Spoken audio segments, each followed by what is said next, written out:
afternoon, guys. Same process as usual. There are mics on either side. You can please remember to introduce yourself by name and organisation, and we'll set an embargo towards the end for Saturday at 10:30. Good afternoon, Pep. James from Sky. Just a quick one on injuries. Zinchenko and Bernardo Silva, are they likely to be in your plans for the weekend? They are better. We'll see today and tomorrow. They are feeling better, but I don't know if they are fit for Sunday. Pep, Simon Stone, BBC. A lot was made, obviously, about the fact that you decided not to start with Kevin De Bruyne on Tuesday. Have you had a chance to think about that, and do you still think that was the right decision? And is he as important a player for you as he was last season, for instance? It is. Now it's no count. His decision is good or not. After the game, nothing changed. We have made sometimes decisions difficult to understand, but like we won, we are everybody genius. And when it doesn't work, we had a plan, the players knows the reason why we took that decisions. We spoke with everybody and the way we want to play this first leg, and we did it quite well. In terms of your season, everybody's kind of focused on the two Tottenham games and the league game against Tottenham as well. But this is a very dangerous game, it seems, for Manchester City. That's true. Yeah, that's true. We knew it from weeks ago, how it be between these important games and Tottenham and Champions League. Have Selhurst Park is always difficult. Have been, not just for the stadium itself, for the quality of the players they have. And all departments, they are really, really well organized, and up front they have quality players to do actions 1 against 1, 1 against 2, 1 against 3. So, but 6 games left to finish the Premier League. We know we are what's playing for, and we're going to prepare well. Can you select a side without thinking what comes in the days and the week after? Can you ignore all that, or do you have to think about which players you're going to use in which games? No, in few positions, departments, we have enough players. In other ones, we are only with problems. So, no, because we are not in the process to think about it in next game in terms of Tottenham Champions League, Premier League. So it's at the end of the season. Every game is a final, and we're going to play with the team we believe is the best to face them. You know, for the physical condition, for the personality of our players, for the opponents, we're going to see, like always we do. Pep, Mandy from Premier League TV. I've been speaking to Vincent Kompany, and he's been talking about how he wouldn't be human if he didn't feel the pressure of a title race. How impressed are you with the way that your players deal with times like this at this stage of the season?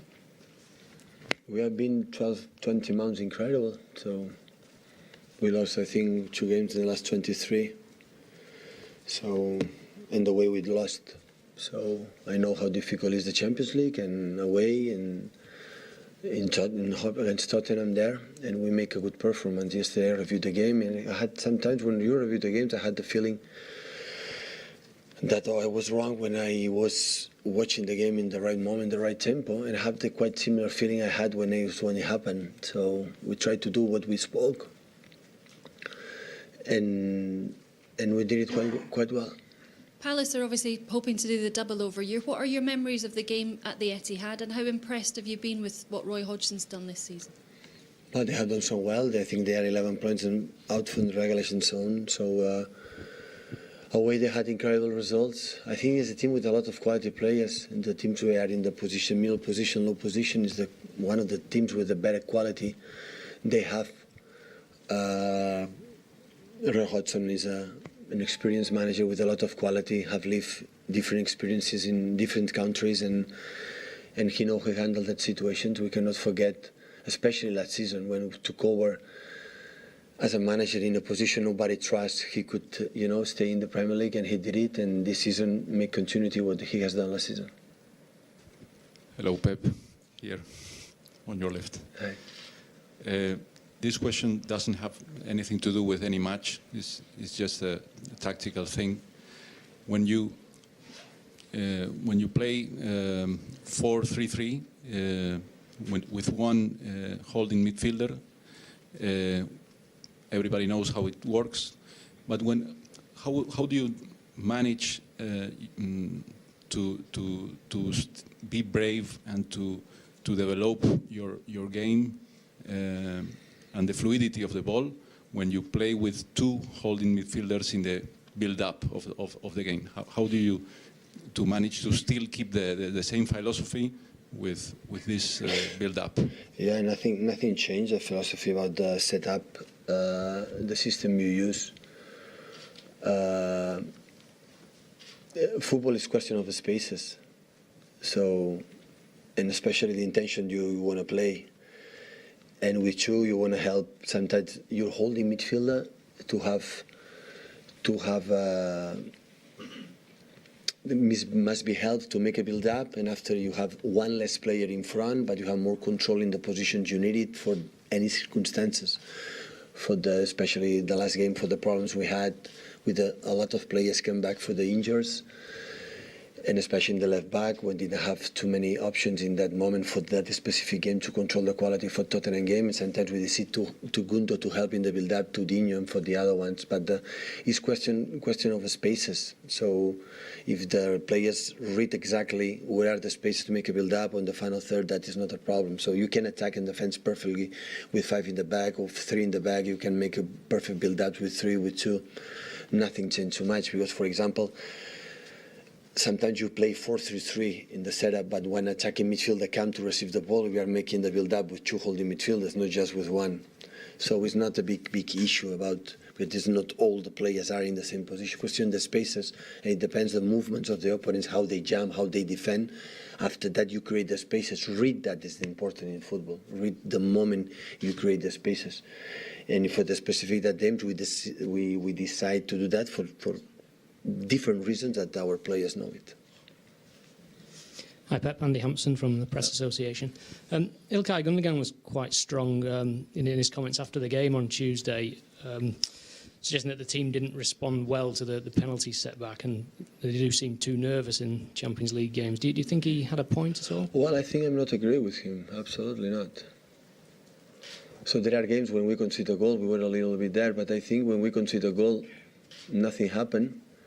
And especially in the second half, when it was under control, except the first 5 minutes, the second half, we didn't concede one shot on target, and we are there many times. We didn't create too much, but we are there.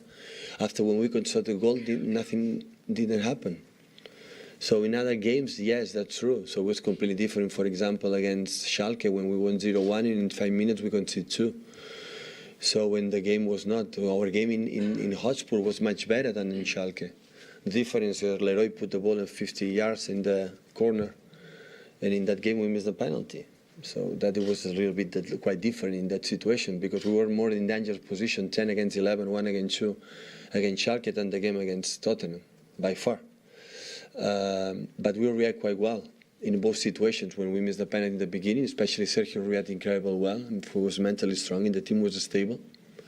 Except one action when we won one duel from Nico with, I don't remember which player, in the corner, and after Harry Kane we defend really well, and Harry Kane shoot on target. We defend the set pieces when they are incredibly strong, well in the set pieces. And after, when we conceded a goal, it was a dangerous situation. 10 minutes left.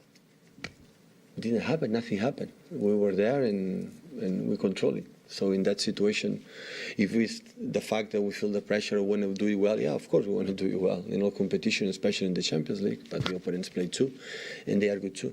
But in that case, I'm not completely agree with it, that's it. Regarding indeed a specific game,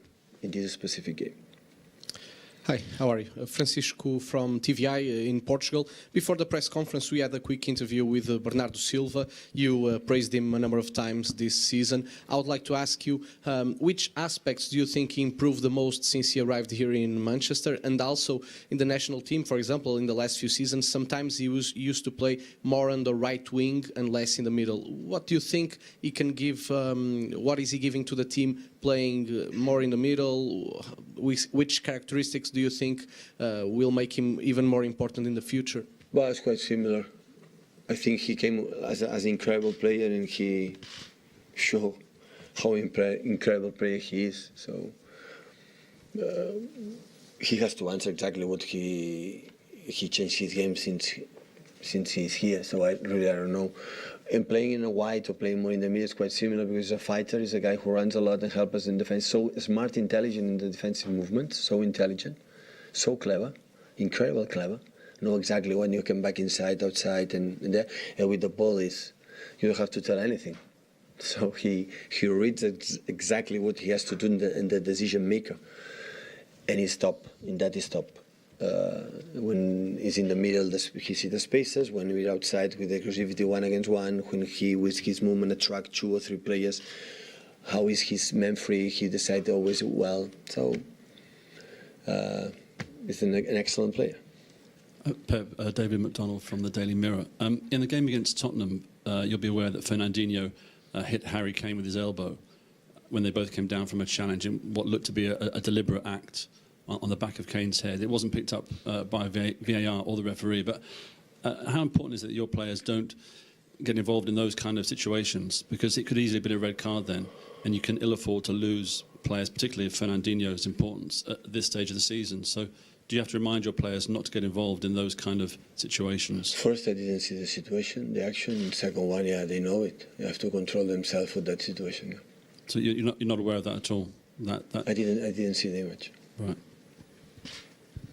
Hi, Pep. James from The Standard. I think you've spoken before about how much you admire Wilfried Zaha of Crystal Palace. Is he someone who Leroy Sané could look to in terms of his levels of consistency for City? Is that the sort of thing you'd want from him? No, I think completely different type of players. Zaha is good receiving the ball here, and then Leroy runs in behind is incredible. The best, maybe one of the best wingers in the world, making the movement, runs in behind. Both play in the quite similar position, but the skills are different. Hi, Pep. Just going back to the stuff you were saying about Gundogan's comments after the match on Tuesday. I know you don't agree with what he was saying, but is it a worry from your point of view that your players are actually thinking that they're not responding to setbacks in a match, or they are nervous? 20 months winning every 3 days, an incredible amount of games. So 20 months. So we made 180 points. 6 games to left in 2 seasons. 180 points. So just I'm not agree with Ilka says. So we can say whatever he wants and never do. I like when they express what they believe, but in a specific day when they lost a little bit the control, when we concede something or nothing is going well. Many times in my career it's happened. I was 71 minutes in Camp Nou 0-0 semi-final. In 3 minutes we lost the competition. We lost the semi-finals 3-0 in 10-11 minutes, and we lost. Regarding this specific game, it didn't happen. So we react well after the first action when we could be 0-1, it didn't happen. And after the last minute when we conceded a goal, what happened after that, we were stable. So that's why. So, of course, sometimes it doesn't work like well because the competition is tough and the opponents are good. Look the results, what happened in the, how many chances the teams created in that competition. In this competition is different. The teams are really good and they can do it. But, I saw Tottenham playing against United, for example, in the Premier League, how incredible chances they create. They won United, but how many chances they had was incredible. So Tottenham is a team like nothing they create with Eriksen, with Harry Kane, with Dele Alli, with Lucas Moura, with Song, with everybody. It's a team who fast a lot, runs in behind a lot. And we control it quite well in the first leg in the game. We thought to have a more low game, a tempo, more passes, more controls in the right moment, attacked in the right moment. We have 2 games, not just one. We didn't want to make an extra, consider counter-attack when they are stronger than us. We had 2 days rest. They have 6. Their qualities are there, and they can punish us, and we want to control in some aspects, and that's why we decide to play in a different type of game. But in general, the game was really, really good in the way we want to play. Unfortunately, we could not score a goal. But we have a second leg with our, with our fans at home, and we'll be in semi-finals. Set the embargo, please, guys. 10:30 on Saturday.